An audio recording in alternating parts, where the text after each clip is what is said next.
ಈಸ್ಟ್ನಲ್ಲಿ ಮತ್ತೆ high alert, bomb ಸ್ಫೋಟಗಳ ನಡುವೆ Trump big demand. ಪಶ್ಚಿಮ ಏಷ್ಯಾದಲ್ಲಿ ಉದ್ವಿಗ್ನತೆ ಮತ್ತೊಮ್ಮೆ ತೀವ್ರಗೊಂಡಿದೆ. ದಕ್ಷಿಣ ಇರಾನ್ನ ಬಂದರ್ ಅಬ್ಬಾಸ್ ಪ್ರದೇಶ ಗುರಿಯಾಗಿಸಿಕೊಂಡು ಹೊಸ ದಾಳಿಗಳನ್ನು ನಡೆಸಿರುವುದಾಗಿ ಅಮೆರಿಕ ಸೇನೆ ಘೋಷಿಸಿದೆ. ಕ್ಷಿಪಣಿ ನೆಲೆಗಳು, ನೆಲ ಬಾಂಬ್ ಇರಿಸಲು ಯತ್ನಿಸುತ್ತಿರುವ ದೋಣಿಗಳನ್ನು ಗುರಿಯಾಗಿಸಿಕೊಂಡು ಈ ಕ್ರಮಗಳನ್ನು ತೆಗೆದುಕೊಳ್ಳಲಾಗಿದೆ ಎಂದು ಅಮೆರಿಕ ಸೆಂಟ್ರಲ್ ಕಮಾಂಡ್ ಹೇಳಿದೆ. ತನ್ನ ಸೇನಾಪಡೆಗಳ ರಕ್ಷಣೆಗಾಗಿ ಕೈಗೊಂಡ ಆತ್ಮರಕ್ಷಣಾ ಕ್ರಮಗಳು ಇವು ಎಂದು ಅಮೆರಿಕ ಸಮರ್ಥಿಸಿಕೊಂಡಿದೆ.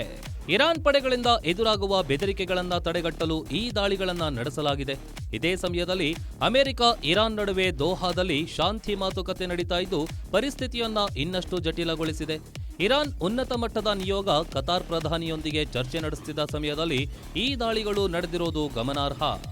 ಇರಾನ್ ಸರ್ಕಾರಿ ಮಾಧ್ಯಮಗಳ ಪ್ರಕಾರ ಬಂದರ್ ಅಬ್ಬಾಸ್ ಪ್ರದೇಶದಲ್ಲಿ ಹಲವು ಸ್ಫೋಟಕಗಳ ಶಬ್ದಗಳು ಕೇಳಿಬಂದಿವೆ. ನಂತರ ಅಲ್ಲಿನ ವಾಯು ರಕ್ಷಣಾ ವ್ಯವಸ್ಥೆಗಳನ್ನು ಜಾಗೃತಗೊಳಿಸಲಾಗಿದ್ದು ಶತ್ರು ಗುರಿಗಳನ್ನು ಎದುರಿಸಲು ಕ್ರಮಗಳನ್ನು ತೆಗೆದುಕೊಳ್ಳಲಾಗಿದೆ ಎಂದು ವರದಿಯಾಗಿದೆ. ಪರ್ಷಿಯನ್ ಕೊಲ್ಲಿ ಸಮೀಪದ ಸಿರಿಕ್, ಜಾಸ್ಕ್ ಪ್ರದೇಶಗಳಲ್ಲಿಯೂ ಸ್ಫೋಟಕಗಳು ಸಂಭವಿಸಿರುವ ಬಗ್ಗೆ ಸ್ಥಳೀಯ ಮಾಧ್ಯಮಗಳು ವರದಿ ಮಾಡಿವೆ. ಈ ಘಟನೆಗಳ ಬಗ್ಗೆ ಇರಾನ್ ಇನ್ನೂ ಪೂರ್ಣ ಪ್ರಮಾಣದ ಅಧಿಕೃತ ಪ್ರತಿಕ್ರಿಯೆ ನೀಡಿಲ್ಲ. ಆದರೆ ದೇಶದ ಸುಪ್ರೀಂ ನ್ಯಾಷನಲ್ ಸೆಕ್ಯೂರಿಟಿ ಕೌನ್ಸಿಲ್ ಹೊಸ ನಾಯಕ ನಾವು ಯಾವುದೇ ಕಾರಣಕ್ಕೂ ಹಿಂದೆ ಸರಿಯೋದಿಲ್ಲ ಎಂದು ಎಚ್ಚರಿಕೆ ನೀಡಿದ್ದಾರೆ. ಅಮೆರಿಕ ಇಸ್ರೇಲ್ ವಿರುದ್ಧದ ಹೋರಾಟ ಮುಂದುವರಿಯಲಿದೆ ಎಂದು ಅವರು ಸ್ಪಷ್ಟಪಡಿಸಿದ್ದಾರೆ.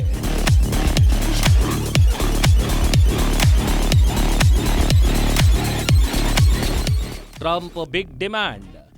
ಅದೇ ಸಮಯದಲ್ಲಿ ಅಮೆರಿಕ ಅಧ್ಯಕ್ಷ ಡೊನಾಲ್ಡ್ ಟ್ರಂಪ್ ನೀಡಿರುವ ಹೇಳಿಕೆಗಳು ಮತ್ತಷ್ಟು ಚರ್ಚೆಗೆ ಕಾರಣವಾಗಿವೆ. ಇರಾನ್ ಬಳಿ ಇರುವ ಶುದ್ಧೀಕರಿಸಿದ ಯುರೇನಿಯಂ ಅನ್ನು ಸಂಪೂರ್ಣವಾಗಿ ನಿಯಂತ್ರಿಸಬೇಕು. ಇದನ್ನ ಎರಡು ರೀತಿಯಲ್ಲಿ ಮಾಡಬಹುದು. ಒಂದು, ಇರಾನ್ ತನ್ನಲ್ಲಿರುವ ಸಂಸ್ಕರಿಸಿದ ಯುರೇನಿಯಂ ಅನ್ನ ಅಮೆರಿಕಕ್ಕೆ ಹಸ್ತಾಂತರಿಸಬೇಕು. ಎರಡನೆಯದಾಗಿ, ಅಂತಾರಾಷ್ಟ್ರೀಯ ಮೇಲ್ವಿಚಾರಣೆಯಲ್ಲಿ ಅವುಗಳನ್ನು ನಾಶಪಡಿಸಬೇಕು. ಟ್ರಂಪ್ ಈ ಸಂಬಂಧ ಸಾಮಾಜಿಕ ಮಾಧ್ಯಮದ ಮೂಲಕ ಸೂಚಿಸಿದ್ದಾರೆ. ಇರಾನ್ ಪರಮಾಣು ಕಾರ್ಯಕ್ರಮದ ಮೇಲೆ ಕಠಿಣ ನಿಯಂತ್ರಣ ಹೇರುವ ಅಗತ್ಯವನ್ನ ಟ್ರಂಪ್ ಅವರು ಒತ್ತಿ ಹೇಳಿದ್ದಾರೆ. ಇರಾನ್ ಅಮೆರಿಕ ನಡುವಿನ ಶಾಂತಿ ಮಾತುಕತೆಗಳು ನಡೆಯುತ್ತಿರುವಾಗ ಈ ಹೊಸ ದಾಳಿಗಳು, ಎಚ್ಚರಿಕೆಗಳು ಆ ಮಾತುಕತೆಗಳ ಮೇಲೆ ಗಂಭೀರ ಪರಿಣಾಮ ಬೀರುವ ಸಾಧ್ಯತೆ ಇದೆ ಎಂದು ವಿಶ್ಲೇಷಕರು ಅಭಿಪ್ರಾಯಪಟ್ಟಿದ್ದಾರೆ.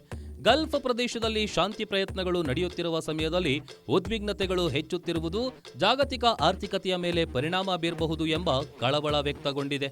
ಲೆಬನಾನ್ ಮೇಲೆ ಇಸ್ರೇಲ್ ಭೀಕರ ದಾಳಿಗಳನ್ನ ನಡೆಸುತ್ತಿದೆ. ಕದನ ವಿರಾಮ ಇಲ್ಲಿ ಜಾರಿಯಲ್ಲಿದ್ರೂ ಹಿಜ್ಬುಲ್ಲಾ ಗುಂಪಿನ ಮೇಲೆ ದಾಳಿಗಳು ಮುಂದುವರೆದಿವೆ ಎಂಬ ವರದಿಗಳಿವೆ. ಸುಮಾರು 70 ನೆಲೆಗಳನ್ನು ಗುರಿಯಾಗಿಸಿಕೊಂಡು ದಾಳಿ ನಡೆಸಲಾಗಿದೆ. 10 ಕಮಾಂಡ್ ಸೆಂಟರ್ಗಳು, ಶಸ್ತ್ರಾಸ್ತ್ರ ಡಿಪೋಗಳನ್ನು ಧ್ವಂಸಗೊಳಿಸಲಾಗಿದೆ ಎಂದು ತಿಳಿದು ಬಂದಿದೆ. ಲೆಬನಾನ್ ಮೂಲಗಳು ಈ ದಾಳಿಯನ್ನ ಖಂಡಿಸಿವೆ. ಮಧ್ಯಪ್ರಾಚ್ಯದಲ್ಲಿ ಮತ್ತೆ ಭುಗಿಲೆದ್ದಿರುವ ಉದ್ವಿಗ್ನತೆಯು ಭಾರತಕ್ಕೆ ಗಂಭೀರ ಕಳವಳವನ್ನುಂಟು ಮಾಡಿದೆ. ಈ ಬಿಕ್ಕಟ್ಟಿನಿಂದಾಗಿ ಭಾರತವು ತನ್ನ ಆರ್ಥಿಕ ಹಿತಾಸಕ್ತಿಗಳು, ಭದ್ರತೆಯ ದೃಷ್ಟಿಯಿಂದ ಹಲವು ಸವಾಲುಗಳನ್ನು ಎದುರಿಸ್ತಾ ಇದೆ. ಪರಿಸ್ಥಿತಿ ಯಾವ ಮಟ್ಟಕ್ಕೆ ಮುಟ್ಟಲಿದೆಯೋ ನೋಡಬೇಕಿದೆ.